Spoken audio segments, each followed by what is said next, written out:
Welcome to The Greg Bennett Show. I'm your host, Greg Bennett. And today, Laura and I have a delightful conversation with the newly crowned Olympic champion, Flora Duffy. In this episode, Flora describes what it took to win gold in Tokyo, the journey to get there, her team, the good times and the bad, and of course, the race itself. This episode just had a little bit of everything, the emotional joy of winning gold, plus the heartache and the delusion that comes with professional sport. And there's also plenty of laughs in this one. And I truly believe you'll leave this episode just becoming an even bigger fan of one of the all-time greats of the sport of triathlon. But a little bit of housekeeping before we go on. I firstly want to say thank you so much for listening. I truly appreciate it. If you are enjoying the show, you'd be doing me a massive favor if you could just share on your social platforms and help get the word out there. And or you can support the show's partners, Athletic Greens, Hyperice, and Form Smart Swim Goggles, just all great companies with really fantastic products. I hope you enjoy this episode as much as Laura and I did. We truly had a wonderful conversation with Flora. And remember, success comes to those who endure just one moment longer.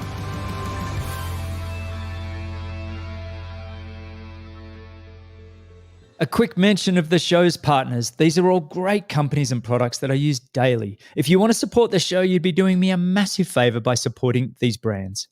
This episode is brought to you by Hyperice. Hyperice is my go-to solution for recovery and restoration. The handheld percussion therapy devices, the Normatec boots, and the vibrating rollers all release your deepest muscle tension and just aid your recovery.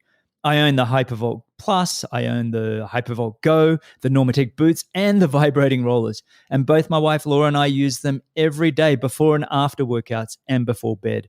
They're all just so easy to use at home. They're quiet, easy to charge, and have ready at any time. I encourage you to look after your body. Honestly, it's the only thing you get to keep for all of your life. All these Hyperice products are just simply brilliant. Get 10% off all Hyperice products using the exclusive Greg Bennett Show code GREG21 at checkout. Go to hyperice.com, that's hyperice.com, hyperice.com, and use code GREG21 at checkout. This episode is brought to you by my longtime partner and amazing company and brilliant product, Athletic Greens. I'm using Athletic Greens every day. Great taste, so quick and ready to go. Athletic Greens is a delicious blend of 75 superfoods and vitamins, minerals, probiotics, and a greens blend and more to support gut health, energy, and immunity and stress. I've also been doubling down on Athletic Greens vitamin D. A huge portion of the population are vitamin D deficient, myself included. And right now, Athletic Greens will give you a year's supply of vitamin D for free and 5 free travel packs with your first purchase.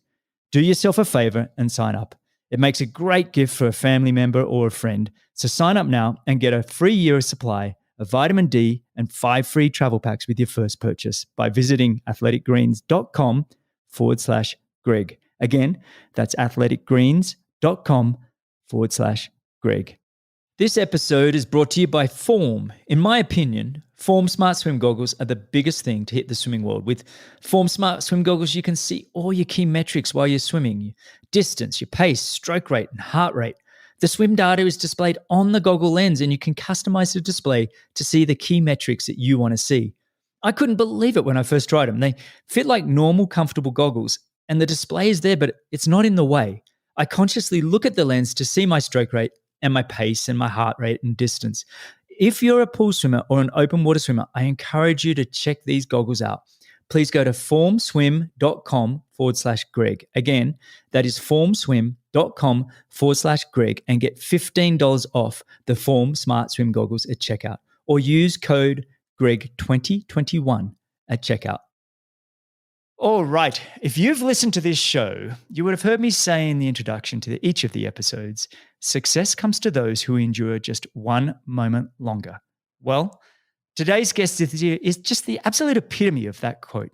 She's been steadily improving her craft for 2 decades, building upon each day, month, year, just to reach the very top of the sport, to become the Olympic champion. She's one of the most decorated triathletes in history, now with the Olympic gold in Tokyo, Japan, Commonwealth gold on the Gold Coast, Australia, and 9 world titles, including 2 ITU Triathlon World Championships, 2 ITU Cross World Championships, and 5 Xterra Triathlon World Championships. Now, it hasn't been all smooth sailing, and she's had some setbacks and had to rebuild numerous times, but she keeps coming back and rebuilding stronger. She's been a friend of ours for over 10 years, and she's just one of the most down-to-earth champions you could ever spend time with. And this is Bermuda's first ever gold medalist. So welcome, and thank you for joining us on The Greg Bennett Show. Flora Duffy, how are you? Hey, Greg. Yeah, I'm good. Thank you. Thanks so much for having me on. Oh, no, this is a real thrill. You know, I've wanted you on the show for, well, over a year, but to finally have you right after your Olympic gold, this is very special for both of us, isn't it, Laura? Very nice. No, very nice. And just huge congrats again. Just so happy for you.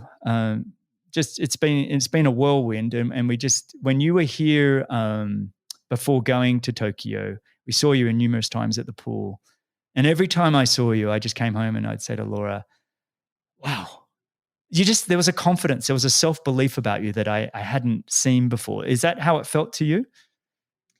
It kind of did, which I don't know, seems sort of surprising for me to say that, only because of it was a real up and down year leading into the games. And then, of course, with the COVID year in 2020, and then I had, one serious injury end of 2018 into 2019. So it had been this kind of weird, rocky few years, but I don't know, everything felt like it was clicking again in that final almost 8 weeks leading into Tokyo. And yeah, I just felt really good. Like physically, I was feeling good. Training was going well. I was executing my sessions. I had two good friends training with me who you would have seen at the pool, Chelsea Burns and Joanna Brown. Mm-hmm. And I think for me, they just kept it so light and fun, and kept the environment I just enjoyed it. Anytime I was getting tense, they were just there to sort of diffuse the situation and just make it really fun. And then I think for me on the mental side, that's something I really, really worked on. Started working with a sports psychologist. And I think although the 5 years was rather horrible to have an extra year, having to manage being like a favorite for the Olympics for 5 years is quite something. But I think almost that extra year just gave me another year to keep working through all those emotions that come with being a favorite for the Olympics, and just being calm about that, and gaining confidence and just really embracing all that comes with it. I've seen you over years just building your team, and you mentioned your training partners there. And we saw you at the pool. You guys were always laughing, and there was this real joy about the process that you were doing, and just the team that you had and that you'd built over the years. It really does come down to that. You're not on your own. You're doing this journey together. Who else is on your team that you've been sort of working with? Yeah, I mean, certainly you might cross the line, by yourself, or you start the race by yourself. But I have a massive team behind me. That what's been really nice is I have the freedom to work with whoever I want. And I mean that in terms of like in other ITU athletes, they're sort of can sometimes be a bit stuck working with whoever the federation wants them to work with, where I've had the privilege of picking and choosing exactly who I want to work with. And if they're on my team, it's because I think they're sort of the best in the world. And I have a sort of like a little coaching team, which I've really enjoyed. And I would say the head of that team would be Nate Wilson, Catalyst Coaching, that would be my like head coach, I guess you could say.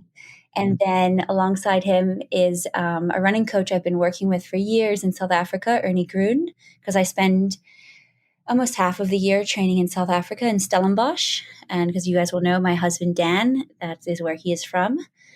And so, we spent a lot of time there. So that's great working with Ernie. And then I would say Dan is also sort of on the main team of 3.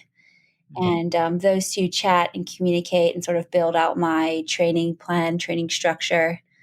And I also sort of have a seat at that table to give my inputs of what I think I should or should not do. And most of the time they listen. Usually, usually I would say Nate is always right. If I'm like, no, I think I need to do more. I need to do more. And he's like, nope, less is more, Flora. Come on, we have to have confidence. Mm. And yeah, so that's been really great. And then of course there's a few add-ons of people that I'm, use for body work. Of course, Marcos, and then strength and conditioning. And so yeah, it's been a really nice team. Of course, all my sponsors. But yeah, having Nate, Dan, and Ernie, the three of them working together as a team to build out my program has really been great. And with that kind of allows me some flexibility to plug in with various different training partners, whether I'm in South Africa training or if I'm in Boulder training. I mean, you guys know in Boulder, there's so many triathletes. So it's kind of nice to pick and choose of what, groups I can join for swimming or get some riding company or running company.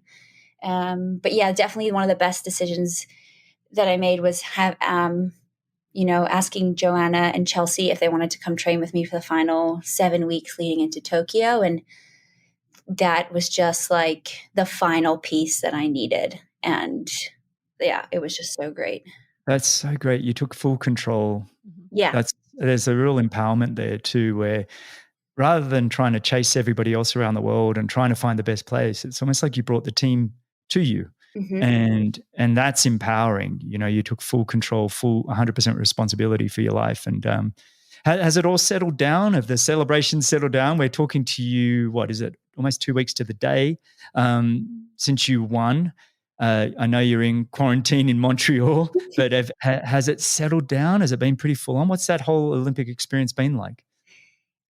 Yes. So yeah, it is about 2 weeks and maybe more. I don't know. Yeah. No, it's been a whirlwind, an absolute crazy whirlwind. I mean, in the best sense, but since I crossed that line and when I left Tokyo on Friday, late afternoon, so I crossed the line Tuesday at like 8:30 a.m. Tokyo, and then I left Friday evening. It was just like non-stop. No one prepared me for that portion of winning an Olympic medal. I just could not have imagined it would have gone so big. I mean, I guess there's the one part that it was Bermuda's first gold medal, so that made it, even bigger than just like, me winning an individual medal. So yeah, it was a crazy whirlwind, lots of interviews and everything, which was really cool. And of course you're dealing with the emotions of winning an Olympic medal. And so, yeah, it was wild. I must say, when I flew back from Tokyo, I flew back into the US, like that 10, 11-hour flight was just so nice. I never really look forward to a long haul flight, but that was just so great to just chill.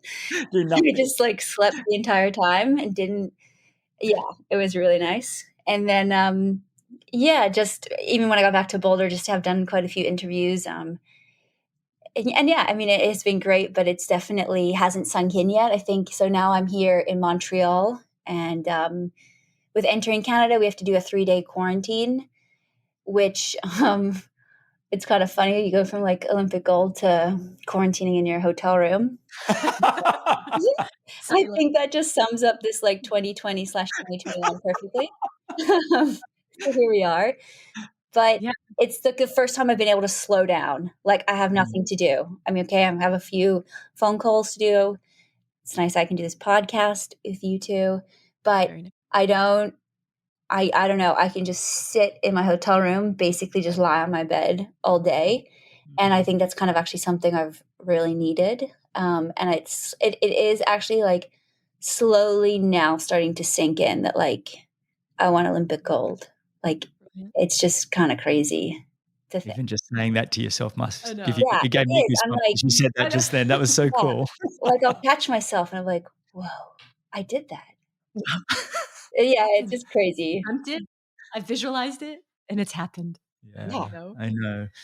It's so good. I mean, even in that respect, like having now kind of slowing down a little bit, I'm sure that high was so high. I mean, you've had so much success already in the sport, and it's almost like the gold medal is kind of validating your whole career, and it's kind of nice to have it kind of not necessarily towards the end of your career. You could go on for many years yet, but you have done so much and you've had the opportunity to win the gold. And so coming off of that and now having to race a few more races. I mean, it's weird. The Olympics should be the end of the season, honestly. Isn't it the biggest race of the year? Of the 4 years, 5 years in some cases.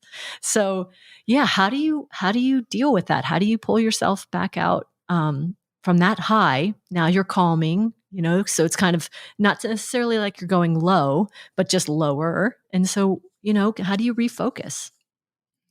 Yeah, it is definitely super weird that the Olympics for me was my second race of the year.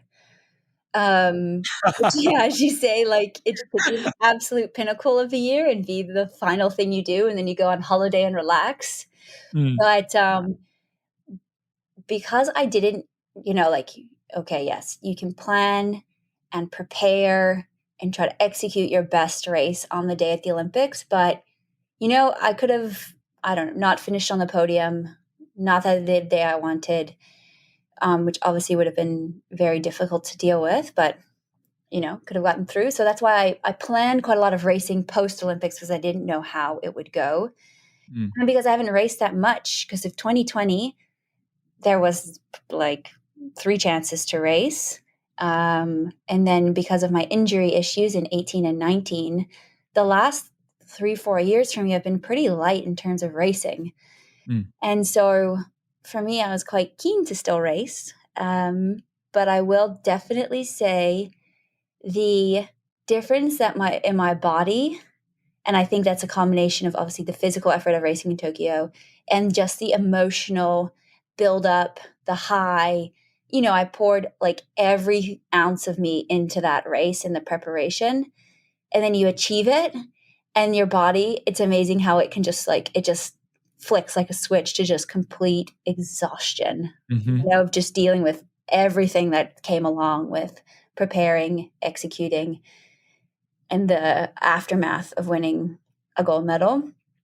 So last week I tried to get back into some training, and oh my God, it felt horrendous. I couldn't believe it. You're like, wait, I was running 15 seconds per kilometer faster 2 weeks ago, and now I'm just like struggling along. Wow. But yeah, I think it's just my body just coming back down, and just dealing with all of that emotion and everything that goes into the preparation of going into Olympics to try or to win a medal. So there's that one part of it. And then the other part, I just feel this like incredible lightness about me now because, like you said, like winning the Olympics has been my lifelong dream. And yes, I won a couple world titles along the way, but that to me felt like the greatest achievement I can possibly do in my career. Like my goal, like I know a lot of people are crazy about Kona, but like that's not my thing. Like if I go to Kona sometime and do well, that's cool. But it will never mean as much to me as like an Olympic gold medal.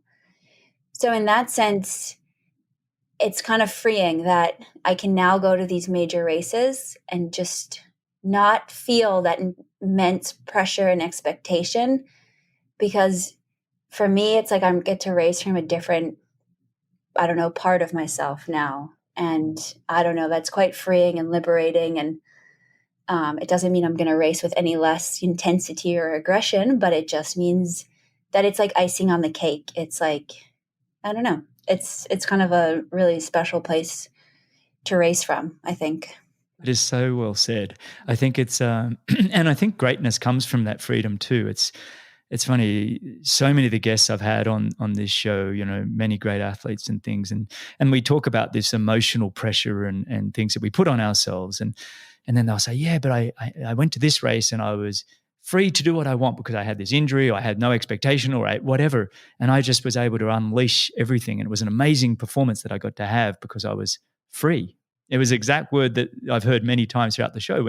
When you race with freedom, it's actually can be quite empowering in itself.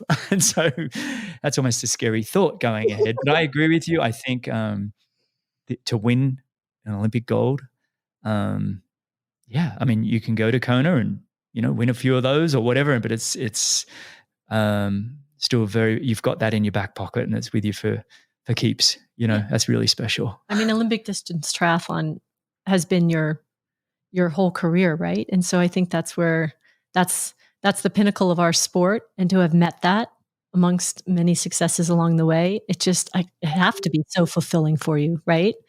And so it's a neat place to be. Yeah, it's really, really cool.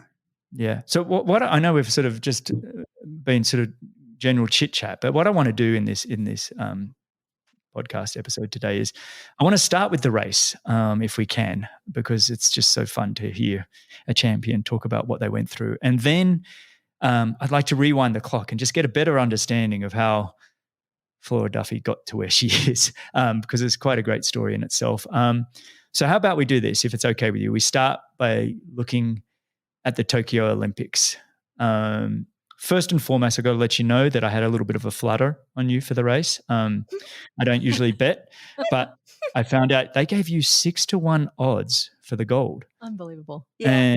And after talking to you at the pool, I came home and said, Laura, I'm putting $20 on Flora right now. So when you and Dan get back to Boulder, I'll shout you guys dinner with the 120 I made. Nice. So there you go. I want to start the show with that. But no, let's talk about the race. And even let's one step before that. Yeah. What was it like? Because this is so unusual, where you're kind of in a little cocoon when you go to the Olympics this time around. What were the travel days leading in, the thoughts you had going, the final prep for the games? I mean, most people have training camps somewhere, they're with a big group or even at location, and really just relaxed and, even getting ready for the opening ceremonies, things like that. But what was it like this time around? Yes, this games was completely different from, let's say, like Rio or London, because, I mean, obviously, yeah, you had the COVID restrictions. You were only allowed, I think, really to enter the village 5 days before your event, and you had to leave 2 days after. And within that, there was many, many different protocols and restrictions. I think the scariest thing was you had to have, you did a spit COVID test every day. And the scariest part was like you could have a positive or a false positive and be out. Like that was it. You could be feeling totally fine, but your COVID test came back positive, even if you're fully vaccinated, and boom, that's it. Olympics done. Whoa. So like every test I did, I was like, oh my gosh, please be all right. What an added nervous. I know, right? That's not nice. Yeah. So the one, like one of the, I think the best things that we did and what I was allowed to do. So I stayed in a hotel. So I stayed outside of the village, and a hotel that is right next to the triathlon venue. And so I'm very grateful that my Olympic Association allowed me to do that. And again, they were like really behind me and backed me. So it gave me a lot of support, probably the most support I've ever had going into a games, which was super helpful. And so, yeah, we stayed at a hotel, which was great. So Dan came with me. We flew in super late, which again was strange because I could see everybody from social media. You can see like all your competitors are there, and either in Tokyo or at like a holding camp somewhere outside of Tokyo. And you're like, wow, I'm still here in Boulder training, and everyone is there in Tokyo, like getting ready to race. So that definitely felt kind of strange. But yeah, so I got there on the Friday evening and we raced the Tuesday morning. And I mostly did that because, one, I don't like spending a lot of time at races before the race. And two, the training was really difficult.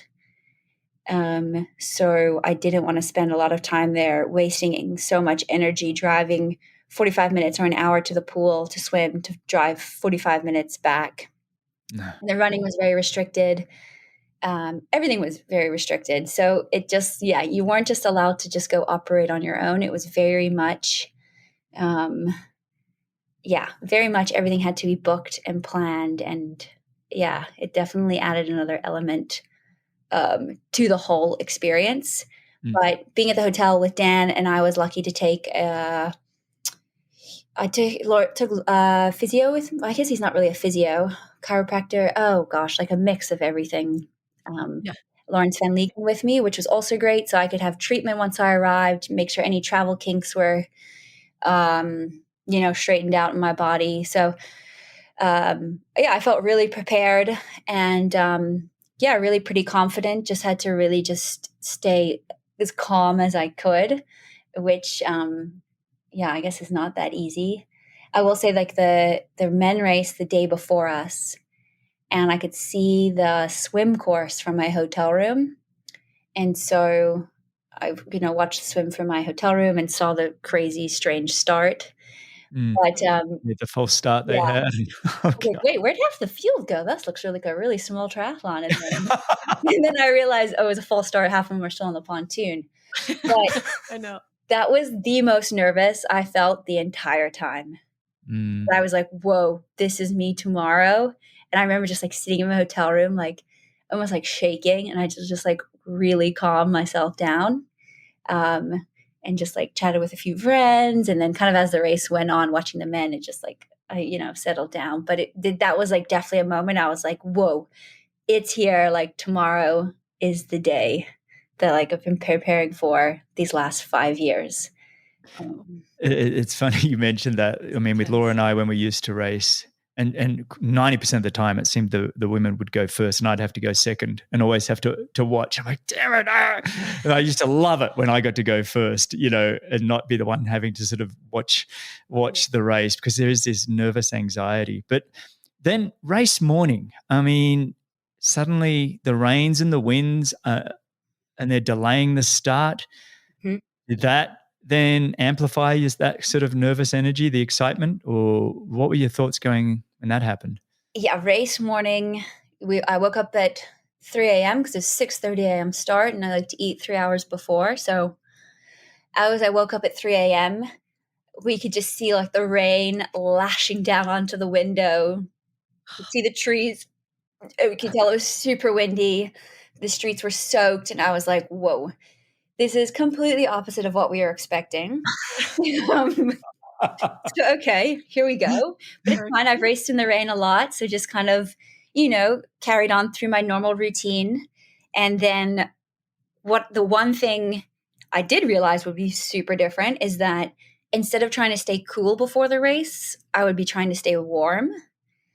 Wow. So luckily I'd pack some rain jackets, and we then sort of completely changed my whole race warm up and what I would do, because we realized that I needed to stay warm and not get cold. So I get to the race venue. I do my usual bike warm up, which I did down there at the venue, and I was planning on doing it in my hotel room in the AC just to reduce the sweating and my core temperature rising. But because the conditions were so cool, it was fine. I did it at the race venue, and then got in and did my usual swim warm up.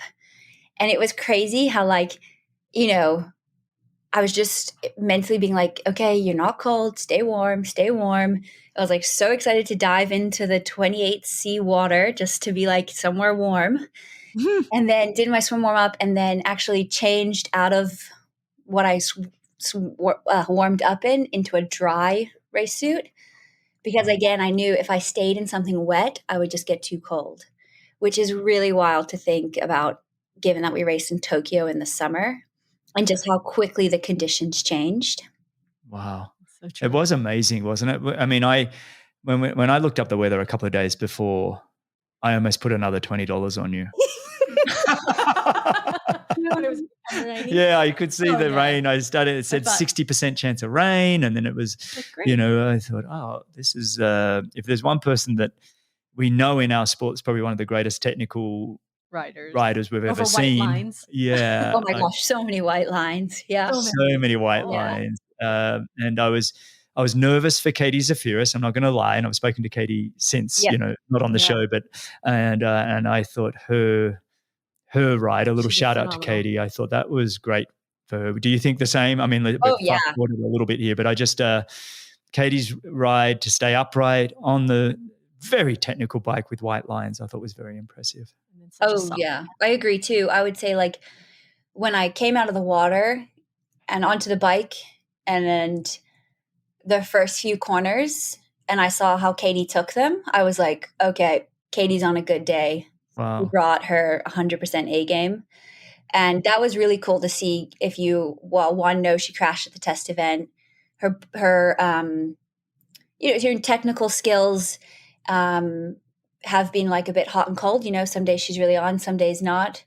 And then, of course, if you know her build up to the games with, her dad passing away, the difficult team selection, all the, adversity and everything that goes along with that. So like to see her have executed a good swim and then was nailing the bike, I was like, okay, she's got it today.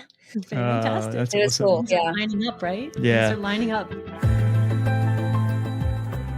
A quick mini break to remind you of the show's incredible partners. You can get 10% off all Hyperice products using the exclusive Greg Bennett Show discount code GREG21 at checkout. Go to hyperice.com and use code GREG21.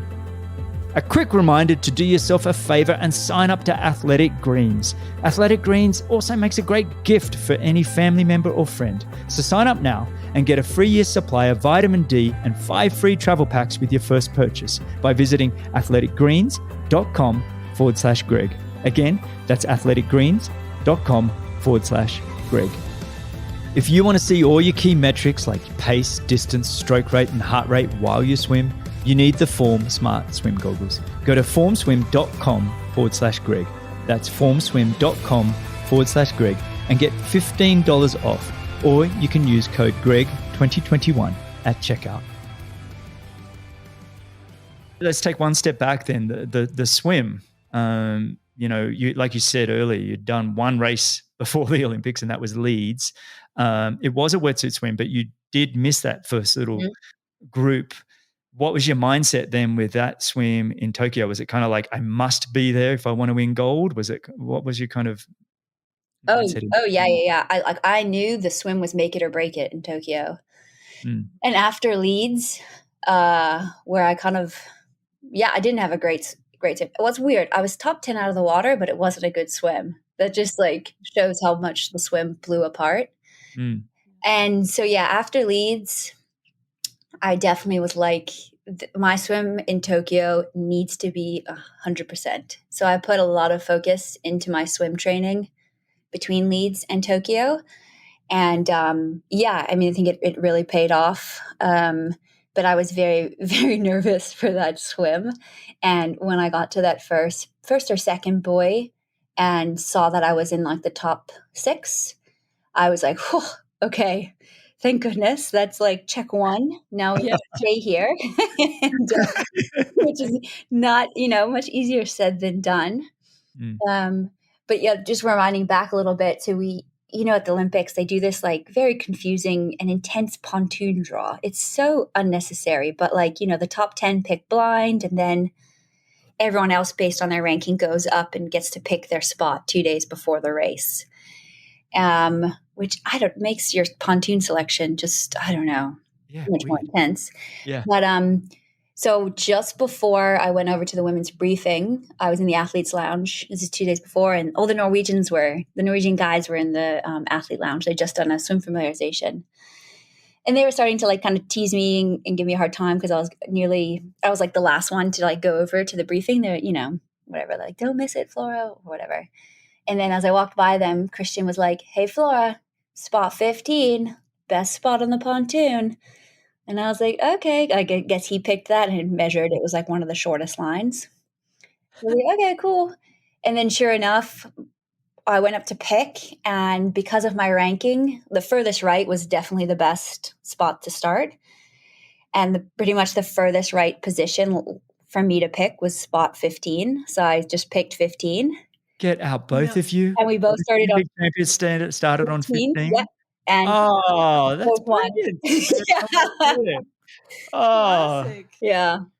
Does Christian know that you picked 15? Did you guys talk about it after? I don't know if I've told him. I saw his coach and I told his coach that I said. Yeah. But I think it's a few other people have picked up on it and they've like put it out on the internet.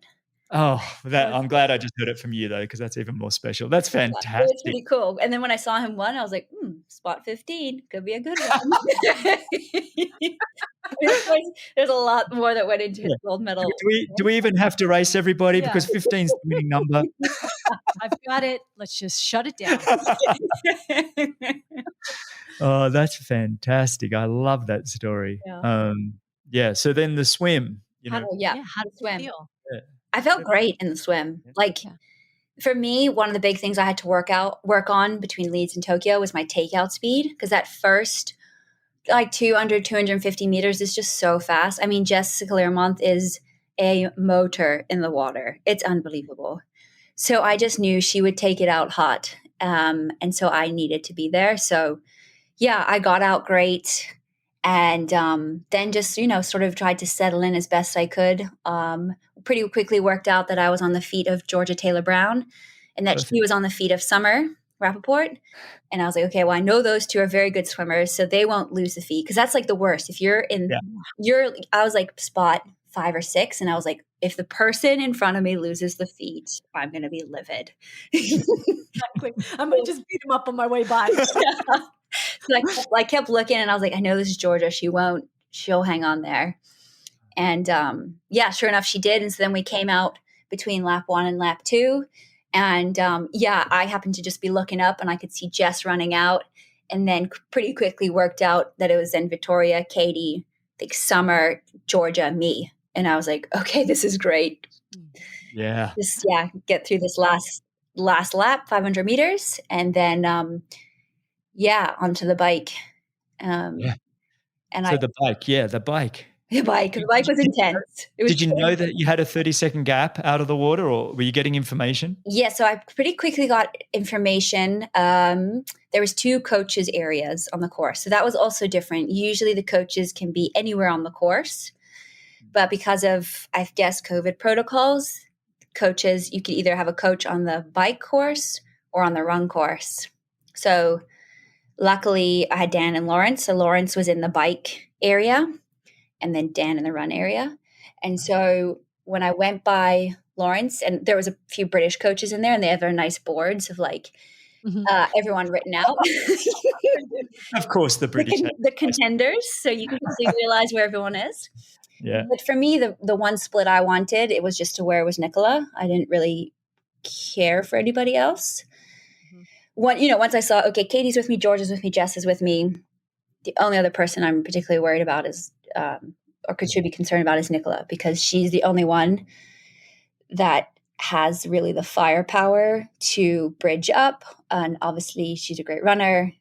She's won many medals at the Olympics. She's always a big contender. I was going to ask you, who were you worried about in that second pack? Yeah. No, just Nicola. Once, so I got a split that Nicola was 70 seconds back, and I thought, whew, game on. I was very surprised it was that much, but then I thought, okay. And I saw who I was with, Katie, Jess, Georgia, and the 3 of us, well, 4 of us, me included, like we just automatically get on the bikes and just know it's time to work. We don't need to ask each other to pull turns. It just happens. Like we're always very committed from the start.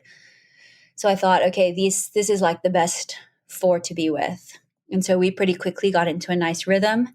And then I knew Nicola was 70 back in the main chase group. And then I knew Taylor Knibb was 20 seconds back behind Nicola's group. And so with those 2 isolated, I knew it was going to be very hard for the gap to come down. Now, if Nicola and Taylor were together, that's some pretty serious firepower. But because they were both in their own groups, I just knew that it was going to be even harder for this 70 seconds to come down. Someone pointed out to me that they thought that even if Taylor Knibb was with Nicola, being that there were, to begin with, 2 Americans in the front group with you, I wonder if she was at all instructed to maybe not help, knowing the runners that were in that second pack. Did you ever hear anything about that? No, I never heard anything about that. I know in the men's race, there was a little bit of tactics with the Americans. Yeah. But I didn't know about that in the American women. I don't even know. Somebody Instagrammed me or something. I was like, oh, yeah, That's logical. Could have been. It's definitely logical. Point. Yeah, it's possible. Taylor's a really great biker, so if she would have ridden everyone back up into contention, it wouldn't have been super great. No, but then hang on. Let's move on to the run because honestly, and I said it on the show last week, we had Mark Jenkins on and Laura and I, and we dissected all the races. And anyway, we decided that your performance was probably one of the greatest, and this is going to embarrass you a little bit, but I think it's one of the greatest performances we've ever seen. And the swim, you were right there. The bike, you could have done whatever you wanted. It looked like you decided to be patient, do enough work, but not be silly. Mm-hmm. And then you drop a 33-minute 10K, 52 seconds faster than the second place, almost 2 minutes faster than Nicola. Not to discredit Nicola because she did do a lot of the bike on her own. But that run, just absolutely incredible. And, let's start from the beginning. Did you decide to run flat out from the beginning and open a gap? Or did it just happen? It was kind of a bit of both. I mean, obviously I've raced, all the women that I was with in the front group many times. So I know a lot of their strengths and weaknesses. And I knew my running was there. I had really good run form. And so I also knew that even though it was rainy, it was still very humid. And I also knew as soon as these clouds broke out, if they did break out and the sun peeked through, the temperature was going to go through, really get hot. But I was very confident in the way I could race in the heat. And I felt good. And I kind of have learned that against certain competitors that were in that front group, if I established an early lead, that I was more likely to hold it than them coming back on me. So that's just kind of what I did. And I mean, obviously you're not running with a watch. You'd have no idea what your pace you're running. I just kind of went by feel, just tried to settle into a pretty comfortable pace and focus on grabbing water at every aid station, focus on any form cues that I have, just to help let your mind sort of drift away a little bit from exactly what you're doing, but still stay connected, if that makes sense. Not think, oh my God, I'm leading the Olympic Games right now. Think about, grabbing water, staying hydrated, run cues, keeping my form. But one thing that kind of makes me laugh is, I don't know where Dan got this from, but 2 or 3 days before the race, he's like, I think you can run 33:10, Flora. And I was like, you are out of your mind, Dan. No way. And then I run by him the first time on the coach's zone. And by this time I'm leading. And Dan shouts, 33:10, Flora, you've got this. And in my mind, I'm like, the other coaches must have been like, what is this guy shouting? You're embarrassing yourself, Dan. You're embarrassing yourself. Leave it alone. She's leading the Olympics and he's going to make, I don't know, not force her or suggest she can just go run 33:10 and win the Olympics, if one wasn't enough. You better do this run split, otherwise you're not coming home tonight. But I mean, on the commentary, and this might have been off, they said that you went through the first lap of 4 in 7:34. Now, if that's the case, that's right on 3-minute K pace, or for Americans listening, it's about 4:50 mile pace. Oof. Do you think that sounds a bit? Did it feel like? I mean, you said you didn't get your paces, but had your training been such that 3-minute Ks was potentially doable in that first couple of K? I'm gonna have to look at the splits because they have them. They have. I find that hard to believe. Yeah. Maybe I wouldn't think so. I would say more like 3:10 pace. Yeah, I would have thought that's definitely believable with what the training that I was doing. Obviously, it's always hard because I was training at altitude, and I do a lot of my training on gravel roads. So, you're obviously you're running slower than what you're capable of at sea level. But yeah, I mean, you kind of mentioned it that on the bike, I rode within myself. I did what was needed, but I didn't need to overextend myself. And I think that was one of the first times I rode with a massive confidence in my run. And I was very tactically astute versus just like getting on the front and really hammering. Yeah. And so anyway, that did set me up nicely to run a good 10K. But I definitely did not know that I could, win by, I think about a minute or produce a 10K like that. It was definitely pretty cool. And yeah, I felt great. And I've put a lot of work into my running. Obviously the training side of it, but also just like my biomechanics and everything that I do in the gym. And I think it's really helped transform my running. And yeah, I mean, it definitely was a pretty cool way to finish off an Olympic Games triathlon. I mean, that's why my next question was kind of on that, like the run, because we've watched you since 2015 years. We've been watching you, and you've always been a good all around triathlete. I would say that you never had any major weaknesses, but I never saw you as the weapon runner, and you've developed into be the weapon runner. Do you know what I mean? It's like you always had the weapon on the bike for sure, and then the swim came, and now it's almost like the third piece of the puzzle came in this last sort of 5-6 years. Was there anything, I mean, you said biomechanics was a big thing, but were there any specific run workouts for speed or endurance that you were doing that changed? Or, I mean, I want to learn. I don't think there is any like one silver bullet. I think it was just years of culmination of just really good work, just being pretty solid, nothing crazy, nothing flashy or impressive, just good hard work. And I think in 2020, the fact that there was no racing, I was just in one place. I mean, I was stuck in South Africa and I just trained, and I didn't have injuries. I just trained. And I think that year, given, of course, you have many years, so your base is great. I mean, once you've been doing this for so many years that, that just having a year of where I did nothing but trained and just could put layer upon layer of really good run workouts together, I think really did help my running come on.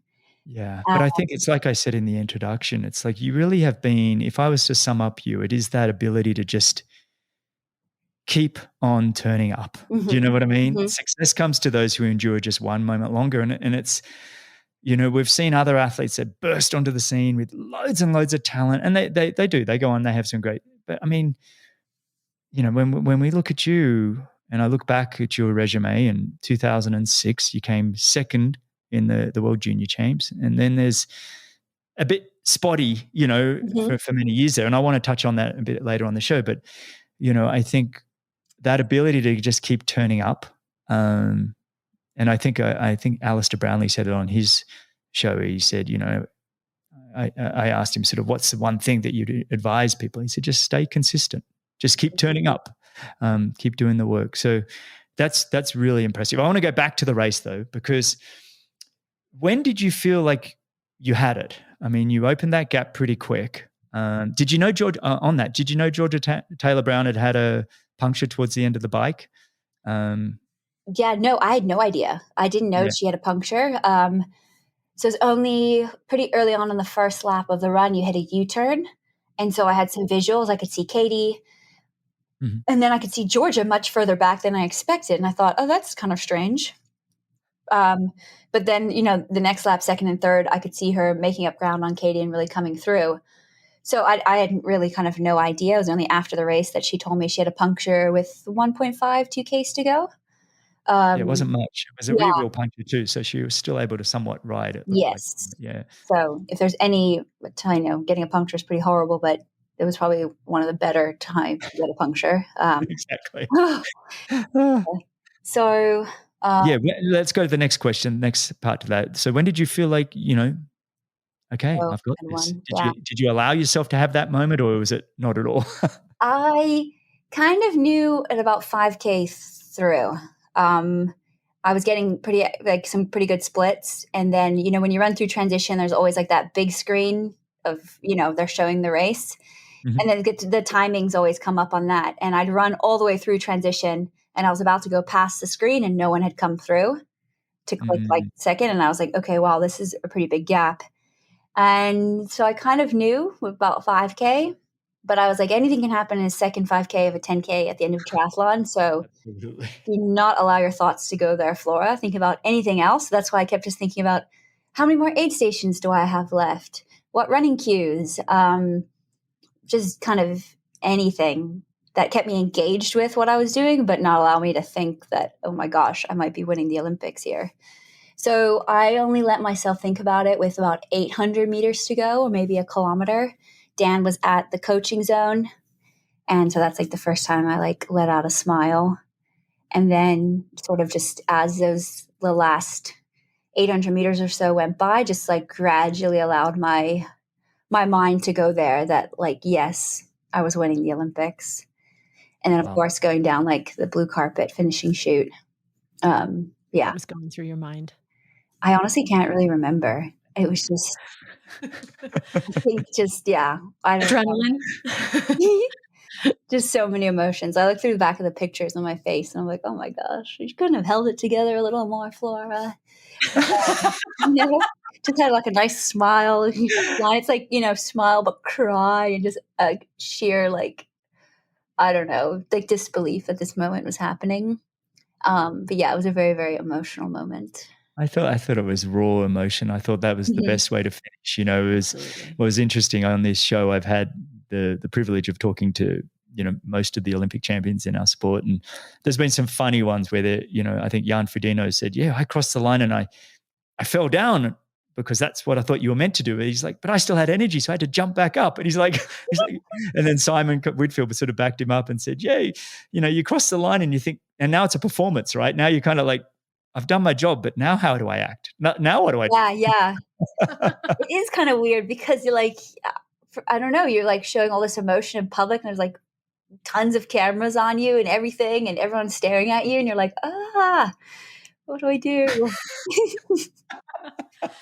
I'm an introvert. Don't look at me. Yes, exactly. Too much attention. Yeah. Let me out. Yeah. And so that when you cross that line, I mean, you showed real joy when you saw Katie coming in for third and holding on to the medal. Are you guys close? I mean, that was kind of added to the whole Olympic spirit, I thought. Yeah, that's a really special photo. You can see Katie running down the chute and I'm like jumping for joy. We are genuinely friends outside of the sport. And I was extremely happy for her. Given the last, I mean, you can even think about it from like crashing at the Tokyo test event, missing getting her Olympic qualification, having that looming over you. And 2020, and then of course her dad suddenly passing away. And I know how close Katie is with her family and the selection to make the US team, just everything. And how she just like, and Leeds in Yokohama did not go well for her, but to collect herself and to execute that race in the way she did in those conditions, which are not, I guess, Katie's preferred environment to race in, was just, really incredible to see. And I was so happy for her. She's a great friend, a great competitor. And it was really cool to stand on the podium with her and Georgia, both of which are friends. And I said, it was like, it's really great to win a medal at the Olympics, but if you can stand by the side of like two women that you really respect and have a friendship with, like it makes that moment just even better. It really was the perfect podium. With your 16 and 17 world titles, with Katie, her world title in 19, it was just, and then obviously Georgia Tanner Brown and her world title. It's kind of like it was the perfect mix. It really was. It wasn't, I just thought it was everyone there, and I know we shouldn't say this, but I felt like deserved a medal. Do you know what I mean? Mm-hmm. They felt their little destiny of that time. Yes, right? yes. Yeah. But we too often see in the Olympics that, you see the favorites get taken out or whatever, and you're like, oh. Yeah, exactly. Yeah. I mean, I like the underdog stories too, but it was it was a nice podium. I thought it was really well deserved. So what's been the reaction in Bermuda? Are they asking you to be president, or is it just more? Yeah, the reaction in Bermuda has been crazy. It's been, I could not have expected it to have been so wild. But it's been really cool. I think everyone is so proud that, Bermuda won an Olympic medal. And And I think, everyone has followed my story since I was like, I don't know, 10, 11 years old and doing every single race I possibly could in Bermuda. And then just kind of following my career through the ups and the downs and not racing, getting back into racing. And it was wild. So I was in the mix zone right after I finished doing these interviews. And my brother Joel FaceTimed Dan. So Dan came over to me with the video going. And my brother's in a local bar. He had a few drinks with a bunch of his friends and my parents. And they just started singing and chanting and cheering and just going crazy.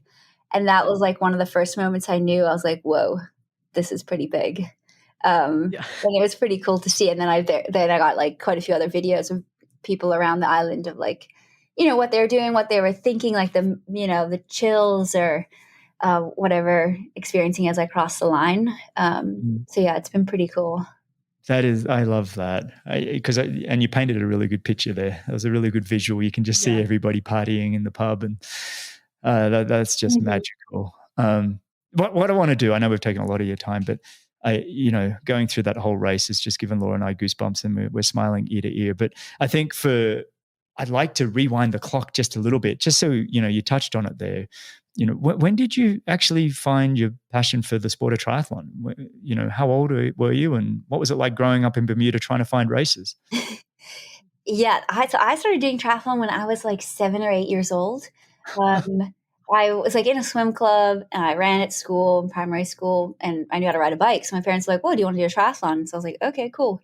So I went and did it, and I won my age group. And this kids triathlon still goes on today, and like, I don't know, 500 plus kids turn up and they do it, and it's really incredible.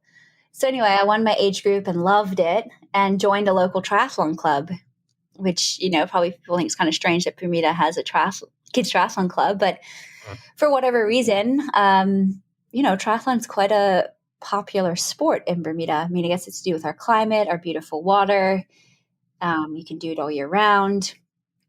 So I joined the triathlon club and had friends and just, I don't know, loved to do triathlon alongside, like I did swimming. I did a bit of swimming for Bermuda. So I did every like running race I possibly could do in Bermuda.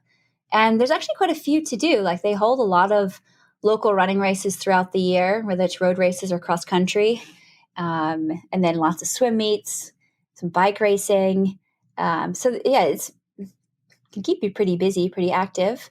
But every year, my triathlon club, we would go abroad to do a race in the US, which is like a big thing for us. So we would go to the Chicago Triathlon.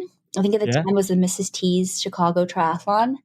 And so, the whole club, we would go over there and have our little matching kits on and go take part in the kids triathlon, which is so cool because one, we got to do a triathlon that wasn't really big. And then two, we could like go explore the city and like go to all the places that like aren't in Bermuda.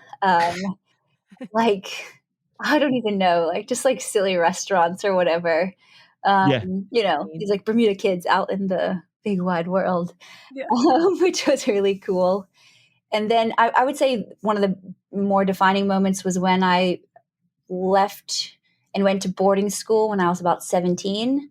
And that was a moment I was like, I want to pursue triathlon.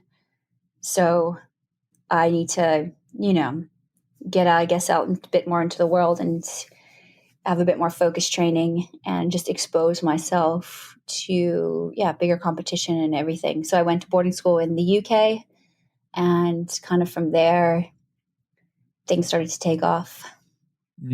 That's fantastic. We both got to race in. Did you race in Bermuda, Laura? I raced there in the World Cup in 96. Yep. In 97. I'm aging myself right now. And it was one of the great events. And I know it's back on the World Triathlon Series now. And we can talk about that later with your epic race you had there in 2018. But man, I loved it. And we all had homestays with different families. And my homestay was the Bennetts. Funny enough, I don't know if you know the Bennetts of Bermuda, but they were absolutely lovely, and they really looked after me. And both years I went back, it was just such a special place. And the Bermudians just adopted us all. It was a really unique event for that. We weren't staying in hotels. Every athlete was put up, and it was just very, very special. Do you remember, did you watch those races? You would have been I 10. did. Yeah, I was years 10. It was, but you know what? That was also like a massive moment for me because it was like the first time I saw a professional triathlon and that you could do this for a living, for a job. Yeah. So it was a pretty big moment, yeah, for me as a 10-year-old. And then it's like, I feel like it's come so full circle because now there's a World Triathlon event again in Bermuda, and I'm competing in it as like one of the top athletes. Yeah. So it's kind of special that It's very special. It's fantastic. But yeah, I think, in Bermuda we don't host a lot of massive sporting events. So when there is one, the people really get behind it and really love to come out and support the event. Well, you've had the America's Cup now, and now the Triathlon World Series races. There's not really anything else, is there? Not in my opinion. Well, I think the Olympics will be there next after your Olympic title. So, okay, then. So you kind of started to go at 17, I want to do this. When did you sort of realize, okay, I really can do this. I have some strengths and ability. Was there a particular race, or did it happen over time? I think, yeah, 2006 was a pretty big moment for me. I was 18 and I qualified for the Commonwealth Games in Melbourne. And I had never done anything at that level before. I kind of just qualified and like off I went, which sounds so funny to me now because obviously like when I go to a big event, like all the preparation, I know who my competitors are, their strengths and weaknesses. I just turned up and raced. And of course, I'm in a race with like Emma Snowsill or Emma Friedino. We'll go with Snowsill. Emma Snowsill, like Julie Dibbins, Leanne DeCave, whatever. So many big names because Commonwealth Triathlon is very competitive. I end up in the front pack and I'm just like, oh my gosh, what am I doing here? And I'm sure all the other women were like, who is this small girl from Bermuda in our front group? Like, where did she come from? And anyway, I managed to finish 8th, which was a massive result for me at the time, but still a result I'm very proud of. So that was kind of the first moment I was like, maybe I can do something in this sport. And then later that year, I was 2nd at Junior Worlds. And so again, and then I raced a few World Cups and had a few top 10s. And so that was kind of like, okay, maybe I can do this. It was just quickly, I've got the results up in front of me because I'm a bit of a geek. But for that Commonwealth Games, you mentioned a couple of those names, and you didn't mention that you actually beat Leanne DeCave and Julie Dibbins. And in fairness, Leanne DeCave was the world champion of, what year did Leander win? Can you guys remember what year she won world championships? Yeah, it wasn't it Cancun? Was it Cancun? Yes, it was. It was Cancun, but that was late 90s, wasn't it? No, there's also one in 2004, I think, in Cancun, or 2005. Yeah. Anyway, somebody can let us know. But she was... Our memories. Yeah, she was a world champ. Let's call it a recent world champion. Some of the name, Andrea Hewitt was 3rd in that race, and Andrea Hewitt's only just is she retired? I'm not sure. Anyway. Yeah, she just retired last year or so. It's just an incredible field of athletes. Liz Blatchford, and Bill Luxford, Debbie Pano. These are all Samantha Warner, and of course Emma Snowsill, who was just untouchable for a couple of years there. Yeah. So that was your, okay, I can do this. All right, then the next few years, what was that like? Oof, then it all went like horribly wrong. You're like, I'm here. No, I'm not. Yeah. Nope, not quite. Okay. I would say it's when you're 18, 19, and you suddenly burst onto the scene and you are quite good. It can be really great or it can be not so great. And I think for me, it was like way too much, way too soon. I hadn't like finished growing up. And suddenly it was like training full time, racing around the world. But like, I still wanted to like hang out with friends and go to parties and I don't know, just figure out what I wanted to. I mean, obviously I knew I wanted to do triathlon, but like, I think it was just too much too soon for me. I needed to, as I said, just grow up and develop a little bit more. And I didn't have the maturity for it at the time. And then I started having a few health issues and just everything. It was a pretty messy part of my life. And in between all of that, I'd qualified for the Beijing Olympics. And so I went, even though I probably in hindsight shouldn't have, and I DNF'd, and it's probably like one of my worst days in triathlon, or maybe one of my best, because it really made me just like, no, okay, I need to step back and just completely remove myself from the sport because I'm not in a good place right now. And so kind of that's exactly what I did. But I will say Emma won that race, and I can remember her performance so vividly and be like, wow, now that is how you do a triathlon. And like, of course, I mean, I think everyone was like a fan of Emma Snowsill. I mean, I still am. Luckily, I can call her a friend now. But like, that's also a big memory that sticks out from that day of like watching her performance, and then like me also like dealing with like the worst day of my life. Yeah. Because you didn't race in 2009, right? You really stepped away. Yeah, I didn't race again until 2010. 2010, the first race back, it was the Des Moines World Cup. And I don't know if you remember, well, you guys, I think, Laura, you guys would have done really well maybe in that race. Anyway, it had like $250,000 prize purse. Laura won it in 2007. Okay. 2010, I don't know how we ended up in 10, but yeah. So I went back in 10, and of course, everybody was there because it was this gigantic prize purse. I was like, oh my gosh. It's like my first race back in 2 years, and like, it's super world champs. He was basically, yeah. But anyway, it went okay. And kind of from there, just sort of built back, but I was still studying. And I don't know, like, it just took me a while to like, I don't know, almost filter my life down to be able to just do triathlon, train, recover, eat, and repeat. And I think that kind of naturally shows in my performances of how it was just a gradual build of me maturing and wanting to do this and really focusing on the sport versus like, balancing being in school and training and going to parties and hanging out with friends and, whatever else you do at that age. But I think if I look back, it was so important because now I've gotten all that like partying out of my system and everything. And now I'm like, cool, I can just do this training and recovering and sleeping. And exactly. And you don't feel like you've given up anything. No, right? exactly. That little period of your life, and it's basically what you should have taken, and you got a degree in that period of time as well. And so it's not like you were just sitting around doing nothing, but you got to kind of almost quote unquote be a kid when you should be a kid, as opposed to being like 40 and you've given probably not that old, but like 30 and you've given up your whole life for sport. Or even some 16-year-olds, these little swimmers and things, they feel like they've given up their whole life from childhood to have success in a sport. And so triathlon's kind of nice like that because it is one that's building forever, like long endurance sport. And so you have time to get an education, to enjoy friends and experiences and still come out. And you're proving that, at 33, 34, you can peak and have, some of your best racing ever. And so that's it's nice. I think you did an article a couple of years back talking about how you were like, oh, I'm just going to go to school and do this other stuff. And I thought that is fantastic that she's stepped back, like reevaluating her life.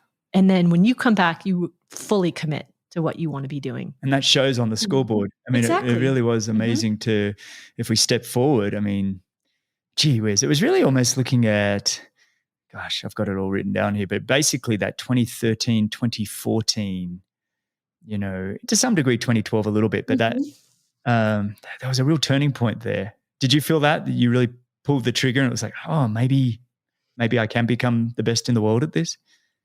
Yeah. I mean, I graduated, I finally finished up my studies in 2013. And well, it depends. If you ask my parents what changed then, they'll say Flora met Dan. What? Dan's in the background there, isn't he? Yeah.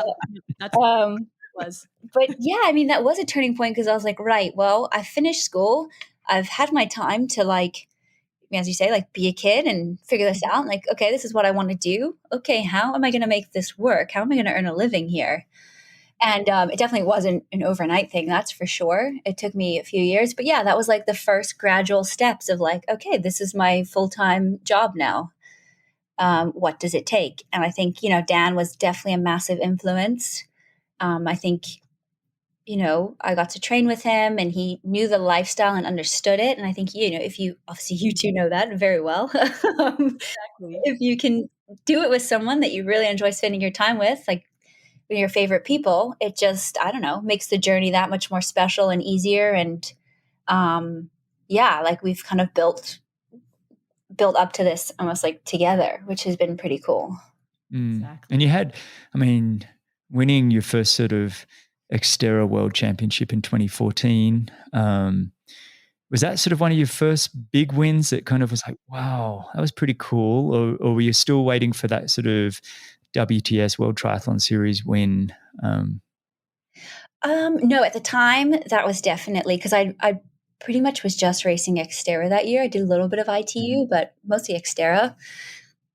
And so, I can remember when I won that first world title thinking, whoa, I have made it. I'm a world champion. Well, yeah. It's so funny to think back to that, because like nothing really changed. I didn't get like suddenly all this sponsorship or anything. But for me, on a personal level, like I had always dreamed of being a world champion, and I'd done that. And of course, it was very cool that, Dan was there at the time. He raced. I think he was fourth that year. That was like the only downside. Come on, Dan. But yeah, that was definitely like a big moment for me. I think going through Xterra, having success there really helped my confidence in triathlon. And I kind of tried to carry that over a little bit into WTS, where it's like, Xterra, you're out there on your own. Like, there's no like packs and drafting and, this and that. Like you just got to get it done and face the elements. And so I think I sort of took that a bit into my WTS racing. And that was sort of like the start of me really trying to push the swim and the bike and get some breakaways going, and not being, not racing in a defensive manner, but more in an aggressive manner. And yeah, that just kind of slowly built over the years. You really changed the sport during that time. It was, we saw Alistair Brownlee do it with the guys, but it was like when you came over to the WTS and really pulled the trigger and said, right, I'm going to do this, you actually changed racing. And has to feel pretty empowering, that when everybody that you're up against is like, oh, Flora's on the course. That means we're going flat out from the moment we dive to the moment we finish. There's no tactics. It's flat out all day. I mean, surely that must be fairly an empowering feeling. Did you ever feel that way? I mean, I looked at it and just go, yeah, every time Flora turns up, we know we're getting a triathlete is going to win. Oh, thanks. I think when you're in the moment and when you're, maybe that person, you don't quite realize it. For me, I guess at that time period, I was always like, well, damn, I can do this from the bike, but then like, I can't finish it off with a run. Like, I'd always have to run defensively or like a bit scared. And so, in one sense, yes, I was like incredibly proud and thought it was very cool that like, the racing had changed. And I think it does go in ebbs and flows of who the sort of instigators of the sport are at the time. And I think it was an interesting time when you had like kind of me coming up and a few others that were really pushing the swim bike. And then you also had Gwen Jorgensen, who was the phenomenal runner. So it was a really interesting time period of where you had kind of like a few different tactics going on and a few different strengths kind of merging. It was a fun time to watch. I mean, I'm a huge fan. I'm a groupie of all of you, but it was a fun time to watch because in 2015 you had a couple of podiums and fourths and fifths, and grand final Chicago was a little bit off because I think you were close to being on the World Series podium that year. But the magic of 2016, it was quite a year for you to win the World Championships. Win the Cross World Championships, win the World Xterra Championships, win your first WTS race. It's just an incredible year, and win the grand final in the WTS. That year, do you pinch yourself and go, that was sort of a really, there's moments in your career, I'm sure, where you kind of go, okay, I'm here now. Was that a year like that? Yeah, 2016 was pretty crazy. And I think because I I don't know, no one expected me to do that, like not even myself. I can remember, like, also in 2016 was the Olympics, so it was like one massive year. Yeah, it was. But no one really expected me to do that. And so for me, I can remember the series started off well for me. And then at some point I got into number one in the world in like April, right after like the Cape Town WTS. And I just thought, oh my gosh, like I'm number one in the world. At the time you got to wear like gold numbers. I was like, this is just so cool. Like, I just want to hope I can hold on to this for one race. And so then I went into Leeds and nearly won in Leeds. There's some weird British triathlon tactics going on in that race, but that's another story. Is there another story? I want to hear that story. Hang on. Yeah. You can't leave us hanging on that. I hope it's 2016. Like, I think all my years start to blur. Yeah. Well, 16 in Leeds, you were second. Yeah, that's yes, right. I was second. Yeah. Gwen pulled out this phenomenal run that year. Yeah, but she I was pretty off the good. front with Jessica Learmonth and Lucy Hall. And for whatever reason, they were instructed not to work with me, even though we were in a break of 3 with a massive gap. They weren't allowed to work with me. Oh. So basically, I had to ride solo with them behind me. And then anyway, Gwen won. I was second. She caught me on the run. And then I can't remember who was third, but it wasn't a Brit. Vicky Holland was third. Oh, it was Vicky third. Okay, no mind. She was. The Brits went third and fourth. Yeah, Okay. Jodie Simpson was okay. fourth. So anyway, but because I was second, I retained the series lead. And I was just like, oh my gosh, this is crazy. And then the next race was Stockholm. And then that was my first WTS win. And I was like, first of all, I was like, oh my God, I won a WTS. And second of all, I'm still in the lead of this series. This is unreal. Yeah, and then fast forward, we go into the grand final, and it's like this showdown between Gwen and I. There's something like 5 points between us. Basically, whoever crosses the line first is going to win the series. And I was like, oh my gosh, how did I get myself into this predicament? Gwen's just won the Olympics. Now we're facing off for the grand final. But I don't know. I guess there's just like this inner racer in me. And I was like, well, I'm here. I'm going to go for it. And just, that's probably one of my like races I'm most proud of, given the circumstances. It was also a very hot and humid climate, which I think definitely played to my advantage. And I was off the front in a small break with Jessica Learmonth and Lucy Hall, which cracked me up because a few months earlier in Leeds, it was us 3. Thankfully, they were allowed to work this time. And just got it done. And then I can remember going onto the run being like, all right, get through 5K, Flora, then we'll reassess where Gwen is. She's likely to have come by you, and you've just got to try and hold on. And then I get through 5K, and I still have the same gap. And I'm like, okay, this is interesting. And then, get through the second 5K, and I end up winning the grand final and win the series. And wow, it was like a head exploded moment. World champion. You actually outsplit Gwen, and take nothing from her. She'd had won the Olympic gold. Oh, yeah. And like you talked about earlier in the show. Another example. Yes, I can now fully understand. Yep. How, yes. It all makes sense to me now. But then, I mean, after that, I mean, you kept your foot on the accelerator. 2017, apart from Ashley Gentle ruining the perfect season. You won here in Montreal, actually. Yeah, Yokohama, Leeds, Hamburg, Edmonton, Stockholm, the grand final in Rotterdam, and you had that 1 second in Montreal. Do you just look at your career and go, it's a waste of time because of that second? Yeah. Oh no. Yeah, 2017 was definitely a crazy year, and that was a year because I'd won the world title in 16. Like, I felt a lot more of the pressure and expectation of being, one of the favorites, and the expectation on me to try and back up that world title. So that was also like an interesting turning point for me. You clearly didn't handle it well. But I'm versus that in a second. Okay, you could check that box too. Handling the pressure, which probably led you to today. Yeah. Oh my God. That experience. Okay.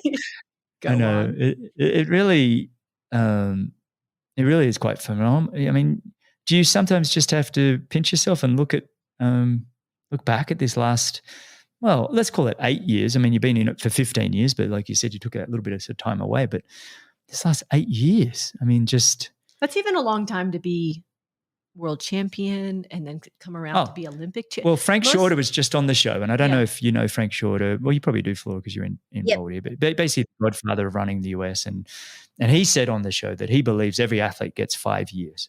Yeah. You get 5 years to prove yourself, and there are people on the edge of that get a lot more, and you're definitely one of those because you've been on top now for 8 years. Do we include COVID year? Is that like a Well, yeah, maybe that. She had a year off. Yeah, you had a year off. Hang on. Yeah. Maybe I only have one more year. No, you've already surpassed the 5-year window. That's what I'm saying. Okay. You've done incredible. Just absolutely remarkable. Laura and I love it because I really do see you as one of those people that have just kept on improving and kept on getting a little better every single year. But did you ever feel like we've talked a lot about sort of giving it away and some of the tougher times? Have there been any of those times in the last 8 years that you felt like, I don't want to keep doing this, or, has it been a struggle at all in this last 8 years? Oof, yeah. I think definitely, a lot of ups and downs. And I guess, if I can look back at the last 8 years, I mean, of course, there's been a lot of great success, but I can also look back and be like, wow, I messed so much stuff up. And I think that can, I don't know, almost keeps you humble, because it's like you can be on top of the world at one moment, and then the next thing you know, you're like, geez, I can't walk. Is my foot injury ever going to get better? And so I've definitely had to ride that roller coaster. But in 2018, I came into the season pretty hot, I guess you'd say. Really good success. And then the next thing I know, I really hurt my foot to the point, 2018 was the first time I allowed myself to believe, I think I can medal at the Olympics. And then the next week I was had this serious foot injury and was unsure when I would be able to get back into training. And definitely that hit some of my lowest lows. I was out racing for about 15 months. And it was pretty hard. Of course, I had just won. We just won Com Games, and then Bermuda wire to wire. Are you the only other? That's a question I have for you. Sorry to interrupt you, but are you the only person to ever win a race wire to wire in the sport of triathlon and have the fastest swim, bike, and run? Because you did that in Bermuda in 2018. I did that in Bermuda, yeah. I don't think anybody's ever done. I've won a race wire to wire. Okay, I'm just going to pat myself on the back and say I've done it. I can honestly say I did not win the swim. But that race, Bermuda 2018, after the Commonwealth Games win, was it just you were so fit? I mean, that's amazing. And then you pull up lame with that injury. Mm-hmm. 15 months. What a roller coaster. Oh, sport is brutal. Yeah. Yeah, it was it was definitely some of my lowest lows that I've hit. But I mean, I somehow, got through that. I mean, I have a great team around me that helped me get through that and build back slowly. But it was definitely, I questioned a lot of will I ever get back there? And I think the interesting part was I signed a lot of new sponsors that year. And that also added, I guess, when you're super injured and you've just signed new sponsors and I had really great contracts, it was just oh my goodness. I just felt I don't know, things were never going to turn right again. It's the worst, isn't it? When you're in that, you actually think you'll never be able to figure out how to run again. Yeah. It's this mindset. And then you start to, the feeling when you start to be able to run again and you go, oh, I do remember how to do it. Mm-hmm. Do you remember that moment? Was there a moment where you're like, oh, I think that moment came for me almost in a race when I went to the Tokyo test event in 2019, which was my first race back from this big injury. And I was it was more can I still race? And I was went into that so not confident and just did not know what to expect. I was I could literally be last in this race. because I hadn't been able to run that much, but I was healthy enough to go race, and I needed to race because I needed points. So anyway, but I always say you've just got to race the race. So By the way, you won that race. I unofficially won. I was crossed the line third, but it's because, True. I raced the race. I just put all that uncertainty behind me, got on that start line. I was like, Flora, I mean, you've done this enough in your life. Like, you can do this. And I just, dug deep, took advantages of where I could. And then I got lucky because the race got shortened to a 5K. If we had to do that second 5K, I don't know what would have happened. Mm-hmm. Something tells me you would have had the grit to hang in there. And for people that don't know, we kind of just glimpsed over that. Jessica Learmonth and Georgia Taylor Brown decided to hold hands and cross the line because they're very close friends. And I don't know, there's a sportsmanship there, but the rules state that you can't do that in our sport. And look, one side of me loves the idea that you've got to sprint to the finish, and the other side of me loves the sportsmanship too. But so anyway, that was a side story. So you came third and ended up winning the race there. But Flora, this has just been absolutely fantastic. But before we go, I have a couple of big questions for you. And just so we can all leave with a bit of a tip. So what's one tip you have for people on just how to optimize their lives or even their performances in triathlon? You can be specific if you want. Ooh. Okay, well, I think one big lesson I learned this year was optimizing your environment that's around you. And I think back to how I had Chelsea and Joe join me for those last 8 weeks and how it just diffused or removed any pressure, or it just made everything fun and relaxed. And so that would be my big tip of just surrounding yourself with good, positive people. I think that's important in life, and in particular in sport, with it comes training partners or coaching or whatever. Well, I love that. Optimizing the environment around you. I think I'm going to use that. You mind if I steal it? I'll quit. I'll quote you the first couple of times. Yeah. Okay, so if you could sit and have coffee with any living person, who would it be and why? Who would it be? Who pops to the top of my mind right now, maybe because it's just off the back of the Olympics, but I'm a fan of her anyway, but probably be Alison Felix. Nice. I like that. I just started following her on Instagram. I'm kind of late to the whole Instagram thing, but I've been so impressed with her as well. Yeah. What a great one. Absolutely. Fantastic role model across the board.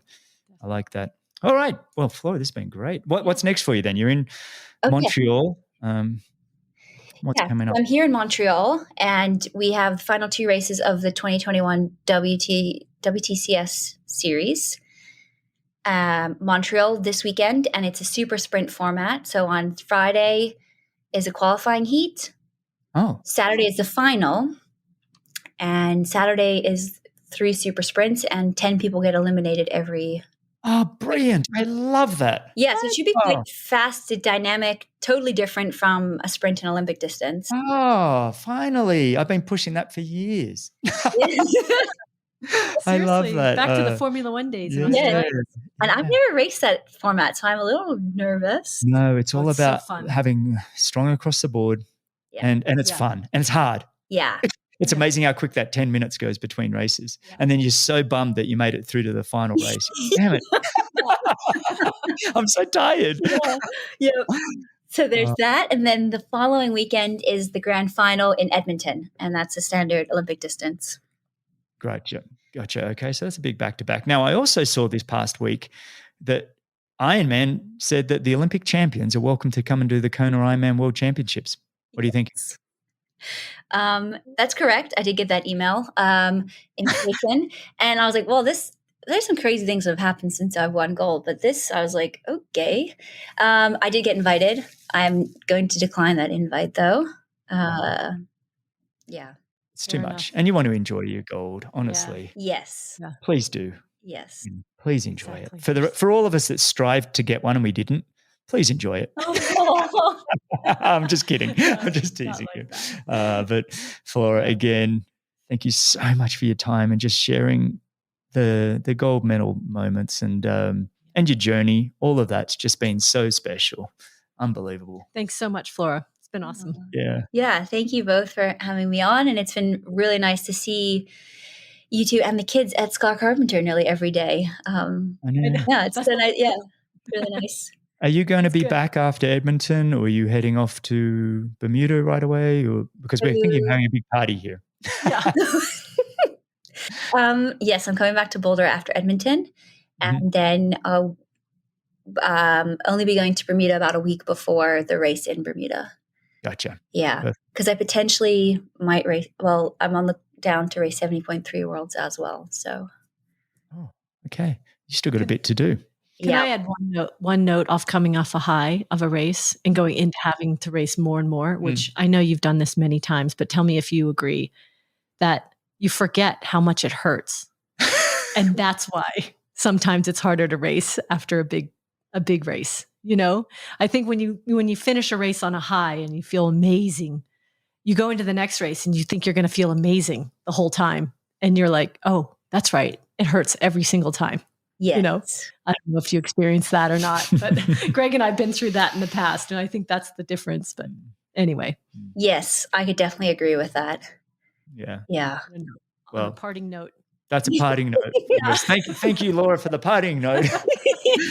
And this was really fun. And everybody, thank you all for listening and sharing the show and all your feedback. And you can find all the show notes, timestamps, and links and coupon codes at bennettendurance.com/media. Thanks again, Flora. Stay on the line. Fantastic. Thanks a lot for listening. If you enjoyed the show, your support would truly be appreciated. You can visit the Patreon page, or you can subscribe with your podcast app of choice. Don't miss the next episode, so subscribe and be notified. For show notes, if you want to know more, please visit bennettendurance.com. I'm Phil Liggett, and on behalf of Greg Bennett, here's to the next time, and I hope you will join Greg again very soon.